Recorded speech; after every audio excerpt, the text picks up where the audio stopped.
ఈ green colour చెత్తబుట్ట అనేది మన తడి చెత్తను, ఈ నీలం కలర్ చెత్తబుట్ట అనేది పొడి చెత్తను, ఈ ఎరుపు రంగు చెత్తబుట్ట అనేది ప్రమాదకరమైన చెత్తను వేయడానికి ఉపయోగిస్తాం. అలాగే ఒకవేళ ఈ తడి చెత్త పొడి చెత్త కలిపినప్పుడు తడి చెత్త పొడి చెత్త కలిపి భూమిలో కలవాలంటే 100 సంవత్సరాలు పడుతుంది.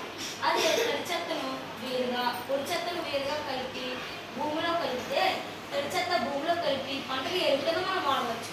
మనం ఎందుకు 3R ఫాలో అవుతున్నాం? 3R అంటే యూస్, రీయూస్, రీసైకిల్. వాటి గురించి వీళ్ళు తెలియజేస్తారు.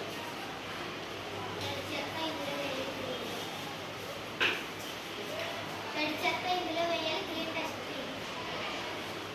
పొడి చెత్త దీంట్లో వేయాలి, బ్లూ డస్ట్. ప్రమాదకరమైన చెత్తలను ఇందులో